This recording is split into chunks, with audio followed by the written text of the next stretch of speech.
What's going on, beasts? Welcome to the video. You've clicked on this video because you want to learn how to master the double under, or how to get your first double under in under 10 minutes. And that's what we're going to run through today. We're going to run through a simple step-by-step process of the things that you need to do for your training to be able to go from nothing to at least 1 to 2 reps. Now, double unders in its simplicity is a single skip with a slightly higher jump and slightly faster wrists. People generally run before they walk when it comes to the double under. They go way too hard, way too fast, get really frustrated and angry, and it ends up putting them off and not giving them the result that they want. Finally, this video is going to focus on the very first rep and then getting from that first rep to the second rep. So if you're beyond that, wait for next week, and I've got more videos coming out that's going to help you get from that second rep to many more.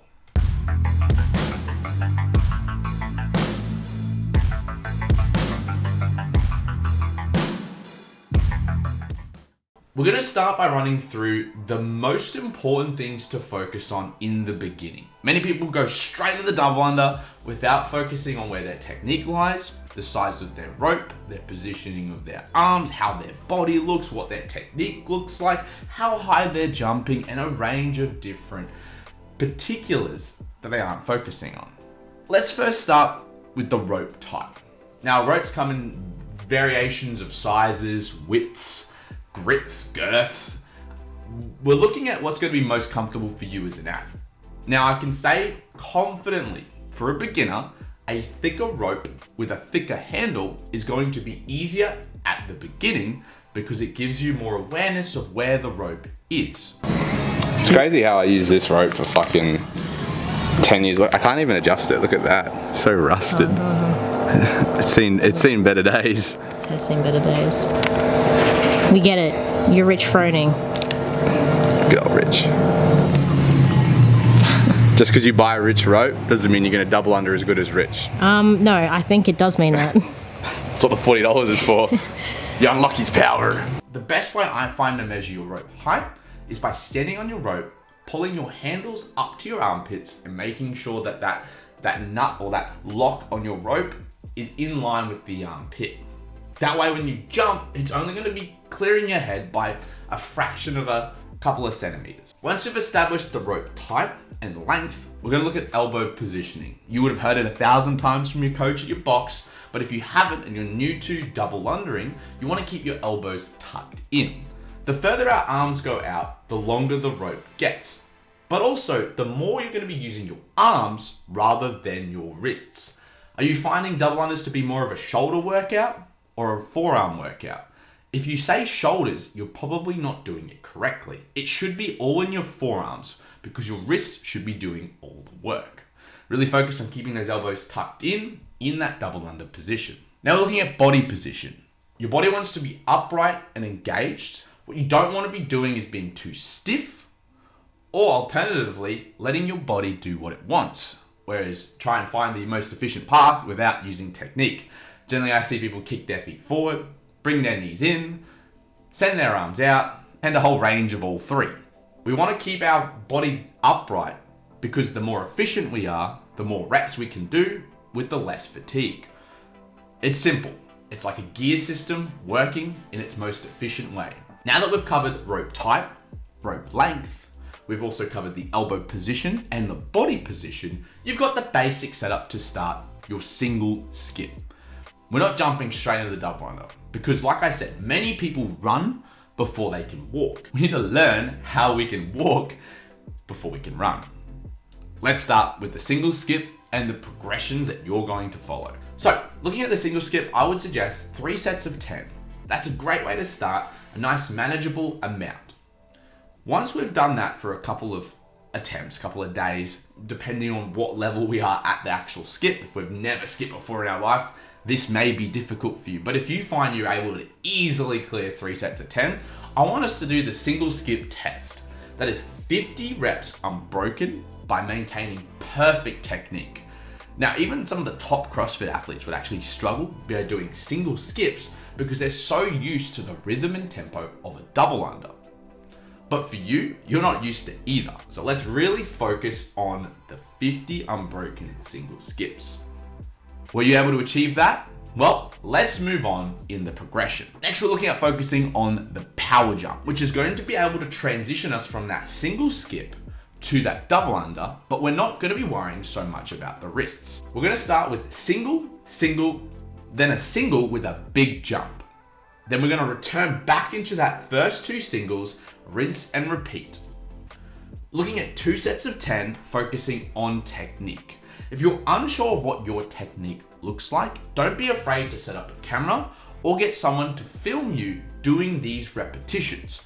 Be harsh on yourself. Be your harshest critic when it comes to the single skips and the progressions for it. A key point for this one, do not break position on the big jump. That's where people are going to end up screwing it up a little bit. So really focus on nailing that technique and especially maintaining good form on the big jump. Once we've mastered that, we're going to add our first taste of the double under. What we're looking for our single, single, double is essentially 2 single skips. Once again, perfect technique. We're adding that big jump that we did earlier, but now we're looking at flicking the wrists twice. Because of your shitty shoes. Stop paying on my shoes. Anyway, a realistic scenario, people come running in, they grab their rope. And they start a double they under? just go.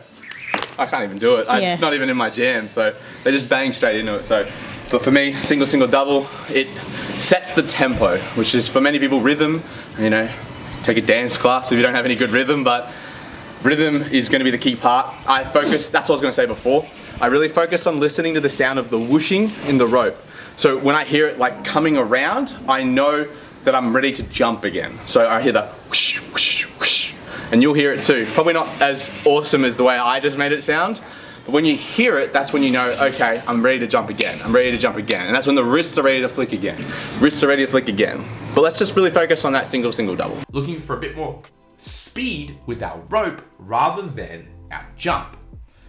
Be sure not to compensate with a ridiculously high jump. I want 3 sets of 5 reps of these single, single, doubles with no mistakes before you move on. The progression for this is simple. We're going to take away one of those singles. So now it's a single double. For us as a technique, what we're looking for is just getting us more comfortable once again with the rhythm.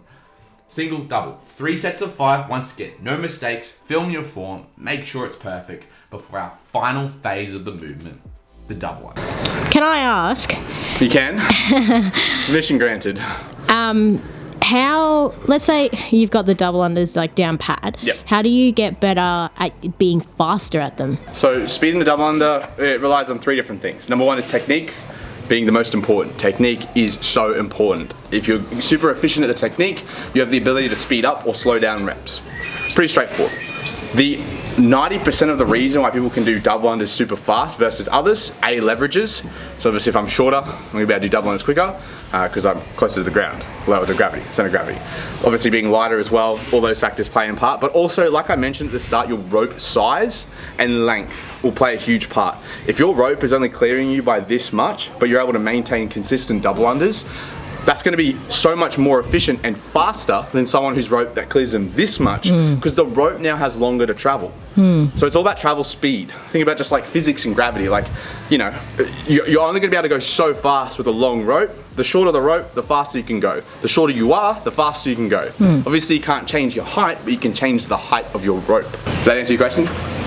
Kind of. So what, you want me to shorten my length, my rope? Where's my rope? But I just want you to do double unders normally, as you would normally. Oh, my calves are not ready for this. Just so we can see the length of the rope.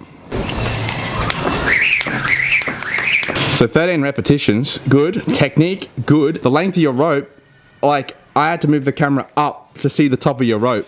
Yeah. So you're clearing yourself by probably like 45, 50 centimeters. So if we reduce the length of your rope even more to make it shorter, it will give you that ability to go faster. So let's reduce the rope down. So how far do I? Let's just go down, because you're clearing it by quite a lot. Let's go down a little bit more than that. Yeah, keep going, keep going, keep going. Yeah, let's probably say that length on both sides. It'll be a little bit odd to get used to, especially if you've been used to a certain distance and height for a long period of time. Absolutely. But just really focus on the technique as always. And you're gonna probably have to jump a little bit faster. Move your arms a little bit quicker. Because now it's shorter, Ow! It's gonna come back around quicker. You've got lots of distance. Like, I could probably fit under that rope at the top. That's how much distance you got. So yeah, focus on being a little bit more aggressive with the wrists. Tiny, bro. But let's give it a go. We might have gone too low, but you know, test and adjust.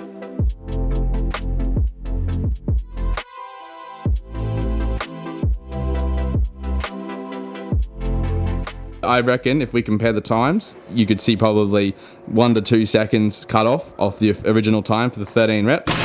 You still have tons of clearance. Like, I probably say now it's 30 centimeters over your head. I don't know what you were doing before. Your rope was fucking massive. That's what I mean. Like, I had to jump so high. Like, your rope was probably set up for LeBron, not for you. So I don't know what you're doing. There's no real way to begin a double under. There's no prescribed technique or particular thing that you should do to be able to start your double unders. So find what works for you. Like I said, for me, 2 singles and then straight into the double unders is where I find most comfortable. You might just be able to straight away initiate it. Whatever is going to work for you, make sure that it's going to be your most comfortable way to get into the rhythm of double undering. Once again, we're looking for perfect technique, no donkey kicks, no break in position, and no incredibly aggressive elbows or mindsets. 5 sets of 1 to 2 repetitions. Let's just start with 5 sets of 1. Once we're able to maintain that, we're gonna add 2 reps consecutively and stop. I don't want you to progress any further. If we start doing 3, 4, 5, 6, 7 repetitions in a row without developing the foundation of our double under technique, you're gonna burn out, and then fatigue will set in a way that it will break down your position and put you in a worse position overall. We don't want to get any bad habits at this point in, because bad habits are hard to get rid of. Let's create good habits now, slow down on the ego, slow down on the tempo, and hopefully we'll be able to nail those double unders in no time. That is my step-by-step process on how to get your first double under in under 10 minutes. If you are progressing faster than expected, I have a double under program on my website, absolutebeast.org, that will help develop your double under in a way that builds the strength and conditioning in your Achilles, calves, as well as your body's position to be able to perform multiple reps. Check it out on my website. If you are looking at progressing from that 1 to 2 range up to that 5, 10, 15 range, next week's video is going to cover it. So make sure you subscribe to the channel. As always, follow my social medias for more content, and I hope this video helped you guys achieve your first double under. Send me any videos at Tyler J. Hamilton, and as always, you guys are home.